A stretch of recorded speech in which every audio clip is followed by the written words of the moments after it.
जय हिंद साथियों। पूरे देश से मजदूरों को उनके उनके जिलों से, उनके घरों से निकलकर दूसरे अपने गृह राज्य में जाने की खबरें आ रही हैं। लाखों की संख्या में इस वक्त मजदूर सड़कों पर हैं। वो अपने परिवार के साथ, छोटे छोटे बच्चों के साथ या रेलवे ट्रैक पे निकल चुके हैं, या हाईवे पे निकल चुके हैं, ट्रकों से जा रहे हैं, या फिर अपने निजी साधनों से जाने का प्रयास कर रहे हैं, और उनको जगह जगह रोका भी जा रहा है। हम लोगों ने कल खबर देखी कि राजस्थान और उत्तर प्रदेश के बॉर्डर पे आगरा के पास यूपी पुलिस और राजस्थान पुलिस इस बात को लेकर आपस में झगड़ गई, लड़ाई करने लगी कि हम, उत्तर प्रदेश पुलिस ने कहा कि हम राजस्थान से पैदल आने वाले जो लोग थे, उनको, जो मजदूर थे, जो मजबूरी में इस मुसीबत की घड़ी में पैदल चल के आ रहे थे, उनको भी प्रवेश करने से रोक दिया। पूरे देश में जान जोखिम में डालकर मजदूर, गरीब आदमी अपने अपने घरों को निकल पड़ा है, पैदल चलने के लिए वो मजबूर है। लेकिन अगर केंद्र सरकार की बात करें, अगर रेल मंत्रालय की बात करें, तो रोज नए जुमले लेके आ जाता है, रोज नए झूठ बोलने के लिए सामने आ जाते हैं। अब मैंने कल देखा कि पीयूष गोयल जी, जो रेल मंत्री हैं, वो कह रहे हैं कि वो 300 ट्रेन चलाने के लिए तैयार है। ताली बजाओ सब लोग, ताली बजाइए, थाली बजाइए, 300 ट्रेन चलेगी। अरे भाई, रेल मंत्रालय के पास, रेलवे के पास 19,000 ट्रेन प्रतिदिन चलाने की क्षमता है। यानी 2 करोड़ यात्रियों को रेल मंत्रालय, रेलवे प्रतिदिन एक स्थान से दूसरे स्थान पर पहुंचा सकता है। अगर आप 2 करोड़ लोगों को एक स्थान से दूसरे स्थान पर पहुंचा सकते हैं प्रतिदिन, तो आप मुझे बताइए, ऊंट के मुंह में जीरा क्यों? 300 ट्रेन चला के आप इन मजदूरों को कितने दिनों तक परेशानी में रखना चाहते हैं? कितने दिनों तक उनको पीड़ित करना चाहते हैं? कितने दिनों तक उनको रेलवे ट्रैक पर मरने के लिए मजबूर करना चाहते हैं? कितने दिनों तक उनको हाईवेज पे रोड एक्सीडेंट का शिकार होने के लिए मजबूर करना चाहते हैं? कितने दिनों तक आप उनकी गरीबी का मजाक उड़ाएंगे? आप मुझे बताइए, ये 300 ट्रेन चलाने की नौटंकी की वजह से फिर एक बार भगदड़ होगी, फिर एक बार भीड़ इकट्ठा होगी।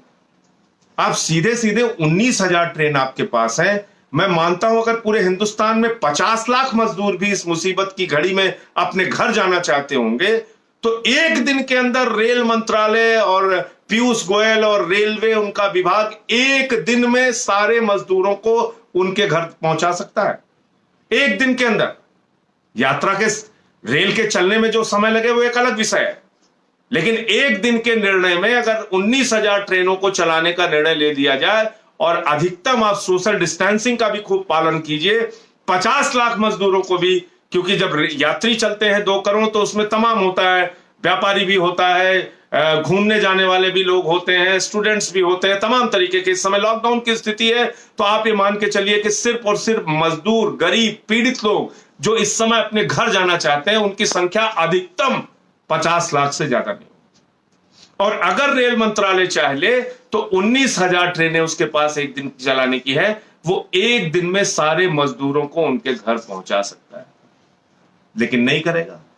गरीब आदमी को और पीड़ा में झोंकना है, खाली बड़ी बड़ी बातें करना है, जुमला बोलना है, ताली थाली बजवाना है, लेकिन उनके मदद के लिए कभी आगे नहीं आना है। ये जो सबसे बड़ी चीज सामने देखने को मिल रही है, ये जो रवैया केंद्र सरकार का देखने को मिल रहा है, ये बहुत दुर्भाग्यपूर्ण है।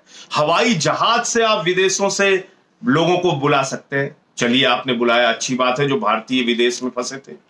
आपने अभी फिर से एक बार वंदे मातरम मिशन शुरू कर दिया है विदेशों से हिंदुस्तान लोगों को लाने के लिए, अच्छी बात है। आपने कोटा में फंसे हुए स्टूडेंट्स को अपने अपने राज्यों में, वहां की सरकारें लेके गई, उसकी आपने अनुमति दी, अच्छी बात है। इन मजदूरों के बारे में कब सोचेंगे, कब जगेंगे आप?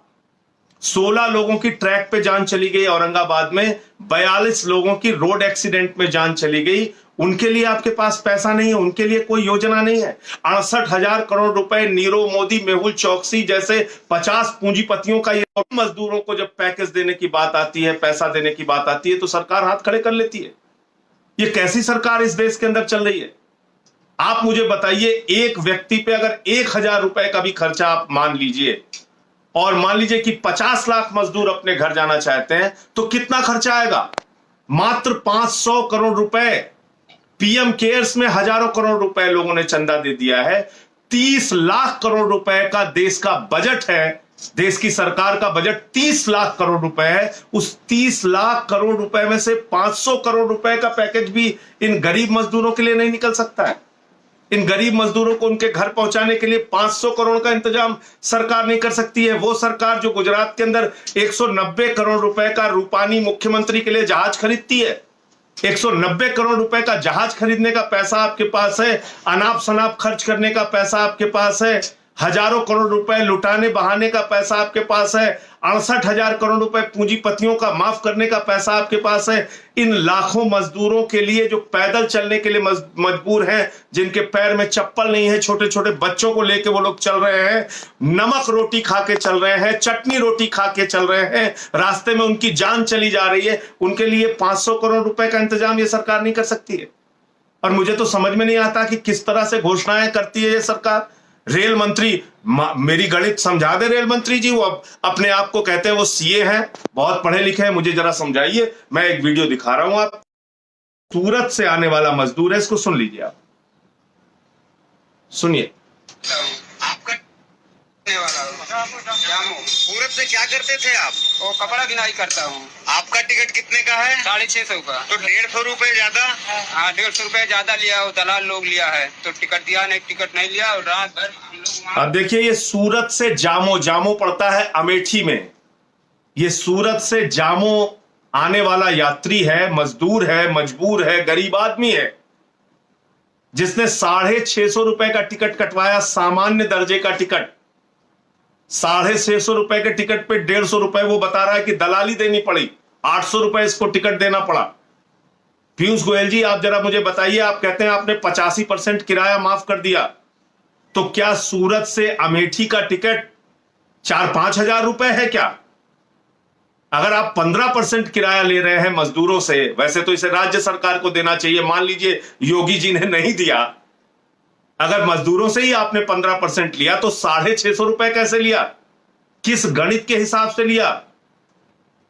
क्या पीयूष गोयल और उनका रेल मंत्रालय इन गरीब मजदूरों को इस मुसीबत की घड़ी में लूटने का काम कर रहा है? भ्रष्टाचार कर रहे हो आप इन मजदूरों के साथ। 650 रुपए इनसे वसूला जाता है। दिल्ली से मुजफ्फरपुर जो ट्रेन गई उसमें भी 535 रुपए लिया गया। अगर 15% किराया लिया जा रहा है एक आदमी से, तो 535 रुपए दिल्ली से मुजफ्फरपुर की ट्रेन का किराया कैसे हो गया 15%? इसका मतलब 3,500-4 हजार रुपए का टिकट है यहां से मुजफ्फरपुर का। तो कुछ किसी को पता नहीं है, जो मन में आ रहा है रेल मंत्री कर रहे हैं, जो मन में आ रहा है पीयूष गोयल, केंद्र सरकार कर रही है, भाजपा की सरकार कर रही है। इन भाजपाइयों का एक ही मकसद है, पूंजीपतियों को फायदा पहुंचाओ, अपने करीबियों का कर्जा माफ करो, कर्मचारियों को तंग करो, पेंशन धारकों के डीए काटो, कर्मचारियों के डीए काटो, लेकिन मजदूरों को परेशान करो, गरीब आदमी को परेशान करो। पीएम केयर्स में हजारों करोड़ इकट्ठा करो, लेकिन मजदूरों को परेशान करते रहो, पीड़ित करते रहो। तो मैं समझता हूं कि आज इसके खिलाफ सबको एकजुट होकर आवाज उठाने की जरूरत है। ये मजदूर भाई जो पीड़ित हैं, परेशान हैं, जिनका शोषण हो रहा है, हमने देखा अभी कुछ दिन पहले सूरत के अंदर झारखंड जाने वाले कुछ लोगों से 1,16,000 रुपए वहां के भाजपा नेता ने वसूल कर लिया और टिकट भी नहीं दिया। जब वो बेचारे झारखंड के लोग अपना पैसा मांगने गए कि भाई हमारा टिकट दे दो या पैसा दे दो, तो उनको बुरी तरीके से मार पीट के लहूलुहान कर दिया गया। ये हो रहा है यूपी, बिहार, झारखंड के लोगों के साथ। भारतीय जनता पार्टी की जहां सरकार है, गुजरात मॉडल जहां की सबसे ज्यादा चर्चा भाजपाई करते हैं, ये है तुम्हारा गुजरात मॉडल। तुम वहां पर काम करने वाले प्रवासी मजदूरों को मारोगे, पीटोगे, उनसे पैसे की लूट करोगे, उनसे ज्यादा किराया वसूलोगे।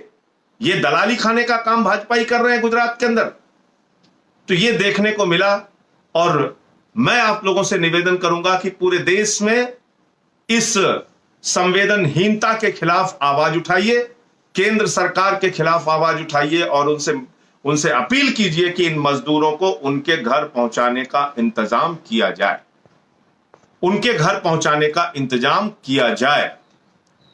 इसके अलावा कोई आज उत्तर प्रदेश के अंदर आम आदमी पार्टी की जितनी इकाई है, सभी जिलों के अंदर हमारे साथी उपवास पे बैठे हैं दिन भर के, और वहां मसला यह है कि योगी आदित्यनाथ ने ये जो 1200 किलोमीटर पैदल चल के यात्री लोग मजदूर अपने घर जा रहे हैं, उन मजदूरों का, श्रमिकों का कानून ही बदल दिया। कह दिया 3 साल तक श्रम कानूनों में पूरी तरह की ढील, और 12 घंटे भी उनसे कोई मालिक चाहे उनका तो काम करा सकता है।